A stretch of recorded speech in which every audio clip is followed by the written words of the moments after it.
Welcome to this explainer. Today we're unpacking a narrative that is just as incredibly relevant right now as it was thousands of years ago. We're going to trace the dramatic rise, the absolute catastrophic fall, and then the profound restoration of King David. And as we dig into this journey, we're going to uncover some deep, maybe a little uncomfortable, but ultimately super hopeful insights about human psychology and the real condition of the human heart. So let's just dive right in. There's this saying that completely nails what we might call the butterfly effect of morality. One glance destroyed a kingdom, and one broken prayer rebuilt a man. Think about that for a second. We always tend to assume our lives are defined by these massive, loud, monumental decisions. But as we'll see here, it's often a totally quiet, seemingly harmless compromise, a moment nobody else even notices, that goes unchecked and literally alters the trajectory of an entire life forever.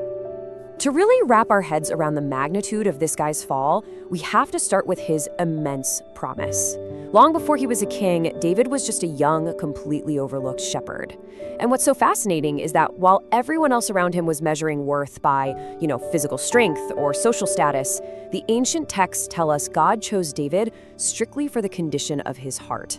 Long before he ever wore a crown, the guy carried incredible courage. And that courage got tested really fast when the terrifying giant Goliath threatened Israel. These seasoned, highly trained military veterans literally froze in fear. But David, he just steps right up. He walks onto a battlefield with nothing but a sling, 5 stones, and this absolutely unwavering faith. In one impossible moment, he takes down the giant, inspires an entire nation, and gets so famous, they're literally singing songs about him in the streets. He proved early on that his greatest battles required total dependence on God. But this sets up a brilliant, albeit tragic, contrast for the transformation we're about to witness. On one side, we have David the shepherd, courageous, underestimated, leading entirely on his faith. Fast forward, and we get David the king, comfortable, careless, and honestly, deeply manipulative. So how does a brave giant slayer morph into a careless, toxic king? The answer is a really subtle poison, the poison of success. That brings us right to the danger of comfort. Success is tricky, isn't it? It has this strange way of making people lower their guard. Think about it in your own life. Battles or challenges that used to demand your intense focus and deep reliance slowly just become comfortable routines. When things are going great, we just stop being vigilant. It really boils down to this. Victories create comfort, and comfort breeds carelessness. Historically speaking, spring was the season when kings went to war. It was just the expectation.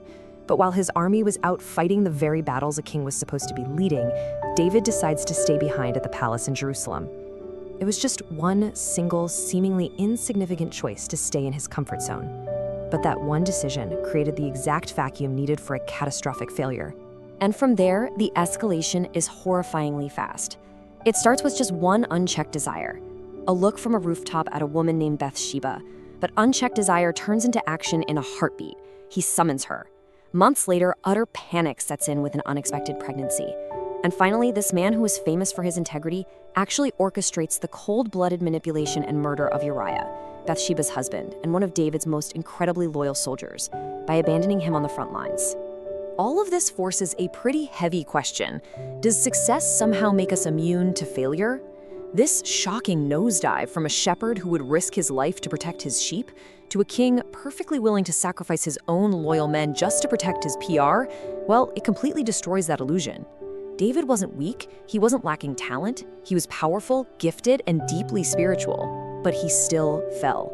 Past victories simply do not grant you immunity from disaster. Now, for a little while, David probably thought he got away with the whole thing. Publicly, the crown is still sitting firmly on his head. But that's the great illusion of hidden sin, right? Because hidden sin inevitably poisons everything it touches. Behind those palace doors, his peace evaporated, his joy faded, and his confidence just drained away.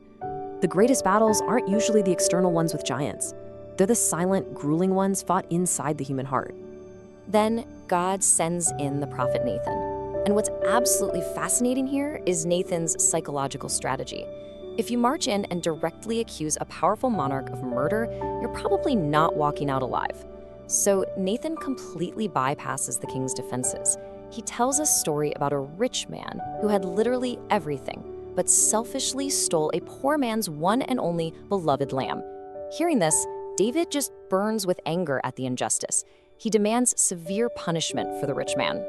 And right then, Nathan delivers the knockout blow with just 4 little words: "You are the man." With that shattering phrase, the tension just breaks. In a split second, this incredibly powerful king who commanded vast armies suddenly stands completely nakedly exposed before God. But right here is where the narrative shifts gears from absolute tragedy to beautiful, beautiful transformation. Because, look, while a lot of people are brave enough to fight giants out in the open, very, very few are actually willing to take a hard look in the mirror and face themselves. Think about it. David still had all the power. He could have silenced the prophet. He could have defended his actions or hired people to spin the story and protect his public image. Instead, he chooses total surrender. No excuses, no hiding, no blaming, just the truth. He chose to break down rather than cover up.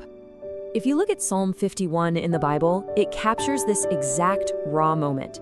"Create in me a clean heart, O God." Notice the tone. This is not some perfectly curated damage control statement from a proud leader.